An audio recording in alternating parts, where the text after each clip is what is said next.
In an instant, you appear in a saturated world as if time broke in that very moment.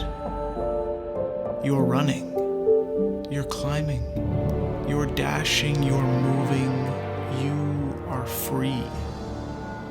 Is this a dream? Am I dreaming? I don't really care. I don't want to wake up from this dream. Here I am free. Jump, dash, jump, jump, grapple, kick, jump, jump. Oh, I'm dead. This is Ori, and it's a beautiful nightmare. From the moment you press that start button, the game consumes you with a story. A simple story, a story of truth, of loss, of sacrifice, and of hope. Filled with familiar yet unique backdrops and creatures that need speak one word, if any, to induce tears. I'm hooked. I'm in. But little did I know Ori would test me. Ori would break me. I wasn't a man, whatever that means, till I played Ori. You're alone in this world. The task is yours. The sacrifice yours. You see friends, have the same conversations, but little has changed. You're still alone, and that's okay. It's easier this way. It's faster this way. Ori may be a nightmare, but it's more real than real. It is life expressed within one story, one game. You're dropped into this gorgeous world with a seemingly simple and obvious path. The road is clear, the task is simple. You know where you're going. How could you not?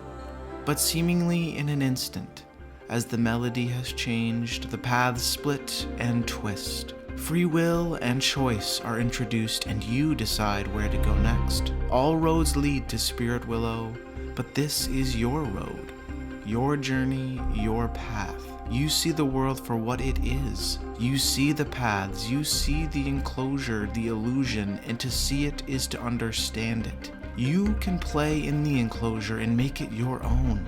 You can stay the main course, battle the necessary bosses, move through the required obstacles, solve the immediate puzzles, and forge ahead with determined focus, doing what's expected. Or you can say, fuck it, let's build a garden. This beautiful world, this expanse is littered with challenges and foes, corruption and disease, slugs, bats, spiders, plants, these things that got you feeling like the Joker. Come on, I want you to do it, I want you to do it. Come on, hit me, come on, hit me, come on, hit me! Ah! Hit me! Creativity and flexibility are key to moving around these obstacles. Seldom can Ori move through with brute force. The game not only gives you seemingly infinite ways to approach the story with side quests upon side quests, but it also gives you the ultimate freedom in how you want to approach the challenges that await you. My biggest obstacle in Ori was overcoming my own doubt, my own mental limitations, and learning to utilize creative solutions to overcome seemingly impossible tasks. When I first began adventuring through the map, I'd often come across a specific jump or obstacle in which on my first 50 tries to do the most obvious thing, jumping twice failed, I'd assume I couldn't do it yet and just move on, only to realize like 2 hours later that I had it in me all along. And giving in to that doubt only further confused and delayed the journey. You start going in circles. Do I go left or right? Up or down? I've seen and killed this slug like 5 times already, and now the beautiful landscape and accompanying lullaby are enemies. You almost enjoy being lost, a deadly comfortability, a still but empty sleep. You're treading water, you're stuck, and you need to move ahead. And the only way to do it is to come back to your challenges with a new perspective, with a little creativity and confidence. If I only had been still and, looked around for more than 5 seconds, I could have perhaps found a solution and learned to push the mechanics further than I ever thought possible. Speaking of advanced mechanics, I hope you have like 13 fingers because you're gonna need to press a lot of buttons, and in quick succession. You can't button mash your way through Ori. Misclicking becomes its own boss fight. I'm dashing when I should be gliding. I'm healing when I should be arrowing. I'm jumping when I should be jumping slightly later. I'm pretty bad at this game. That was on purpose. Because I can't hang from that vine. Can I hit this from here, you think? No, definitely not. Okay. No, no, no! Aha! That was surprisingly easy. But amidst all the dying, the game props your ego up by showing you the NPCs somehow are as dumb as you. But no matter how stupid the computer is, you're still small, seemingly insignificant amongst the vast expanse ahead of you, against countless foes, and if you needed any reminder of how small you are, just face a single of the awe-inspiring titans that you'll meet along your journey. You enter the world small and weak. You can barely fight, but as you move through the world, you slowly gain strength, gain skills. Not only Ori, but you have gained skills, you have gained strength and now possess more confidence than ever. And you grow simultaneously as the story unfolds, as it was intended. And with confidence you learn to trust yourself, to trust Ori, and you soon realize that you are Ori. You are one. This game isn't just about expanding Ori's power, but your own. Recognizing your capabilities. Foes can no longer stand in your way, because you know how strong you've become. Jump, kick, jump, glide, jump, grapple, jump.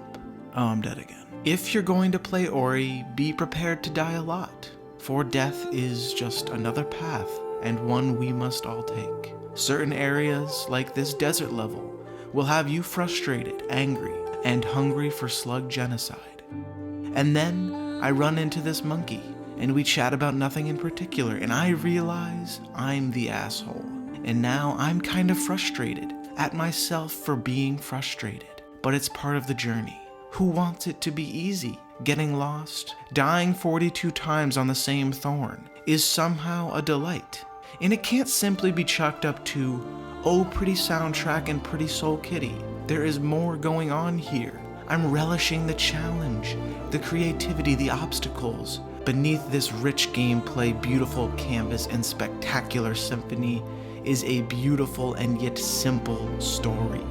A story of love, of loss, of sacrifice, of friendship, but most importantly, a story about hope. When all seems lost, when the darkness has spread and corruption has laid waste to the world, hope remains. Ori is that hope. You are that hope. Ori is that light for which healing may be found. And Ori makes the ultimate sacrifice of himself, his old self, to heal the world, to bring the world together and bring back his friend. He sheds his skin and becomes something greater than himself. He becomes one with the world and embraces the light, as we all must do someday. And perhaps when it's all said and done, you've realized that this nightmare was a dream all along.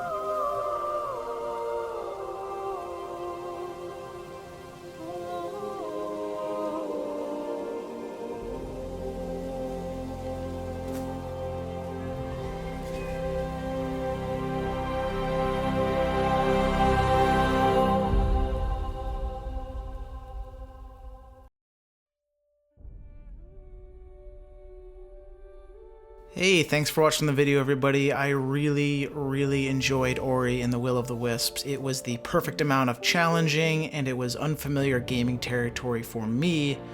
Moon Studios nailed every aspect of the game, and it absolutely teleports you to another world, and it feels like you're in a dream. And I really wanted to try and capture that sentiment in this video, and I hope I did that. The movement, the fighting mechanics, the music, and the art all work perfectly and really build on that solid foundation of a great story. And I would absolutely recommend everybody go out and play this game. That being said, you can follow me on Twitch, where I try and live stream as much as possible. And then thank you to my patrons, Manderson, Man from the Nam, and D's Nuts, along with all my other patrons. Thanks, guys. Hope you enjoyed the video.